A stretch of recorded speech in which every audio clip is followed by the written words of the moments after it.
How's it going, folks? Just doing a morning walk around the patch with my coffee, and I thought I'd bring you along and give you a bit of gardening 101. We've got a couple of zucchini flowers that have bloomed next to me here, and I thought I'd show you how we hand pollinate them. Now, with zucchinis, they're a member of the cucurbit family, along with pumpkins and squash, watermelons and cucumbers, and what you have is a male flower on the plant and a female flower on the plant. You need to get pollen from the male, obviously, to the female for the seeds to become fertilized, develop the fruit around them, and give you something to harvest later on. Now, other plants like peas, beans, eggplants, tomatoes, they have what's known as a perfect flower. They pretty much will have the male and the female parts all wrapped up in one nice little neat flower, making it very easy for the pollen to transfer.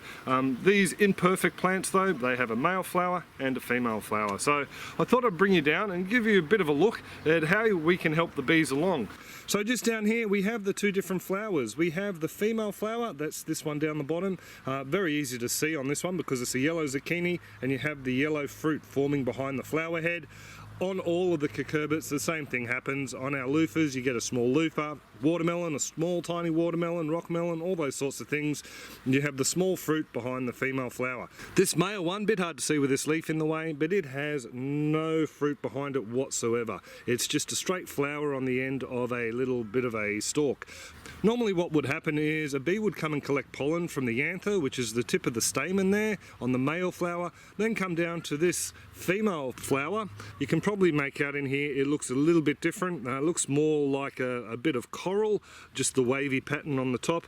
That's called a pistil, and that's basically where the pollen gets deposited. It then goes down into the ovaries where it pollinates an ovule, and that little ovule becomes a seed. Now the little section around the seed is the ovary, and that's what becomes the actual fruit itself. That's basically how the pollination itself works.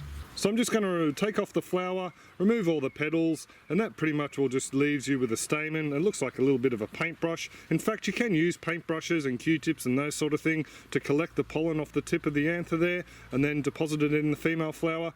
I just prefer to use the flower itself because, yeah, I'd probably leave the paintbrush in the garden. So now what I'm going to do is just dab the tip of the anther over the top of the pistil, and that is pretty much all it.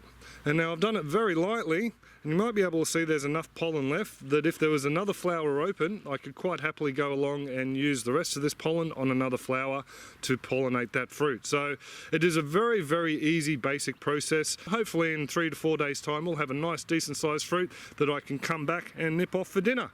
So with these guys, you do have to catch them early in the morning. You can probably make out that these petals are starting to wilt a bit.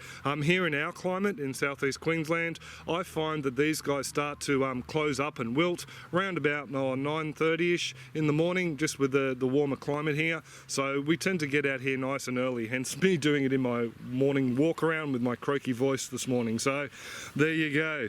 Just to let you know, these little unfertilized zucchini, the only difference between these and the larger ones is they basically haven't been pollinated and the fruit hasn't grown in sides. I pretty much will munch on them as I walk around the patch if I notice they haven't put on much size.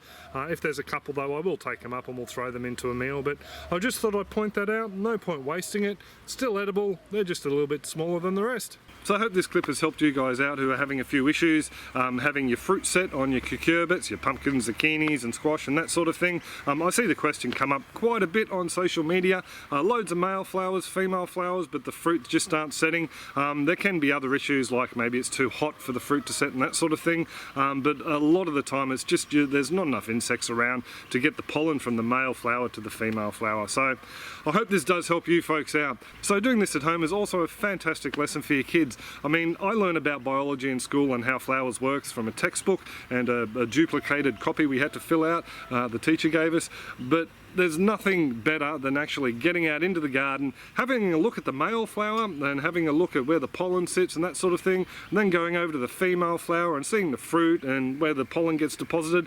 It's a great lesson. The kids will remember, they're seeing it, they're touching it. It's very hands-on, so I think it's a fantastic thing to do with your kids. Kira's been out here, she knows how to do it, May has done it before, and it's something that they know about and will pass on hopefully to their kids and friends and family and that sort of thing. So anyway, I'll pretty much will leave it there. there. If you like these sort of urban farming style clips, feel free to subscribe. You'll get an email every time we post something, and yeah, you can come along and see what we're doing in the small little patch. Also too, any comments, questions or suggestions, feel free to leave them in the comment section below and I'll get back to you where I can. Thank you very much for coming along and having a look at what's going on in the patch, and I will catch you next time. Cheers folks! So just down here you can see the two.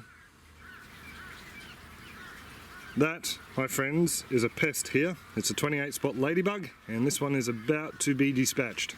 They eat the leaves and flowers and fruits of certain plants. But anyway, back to this.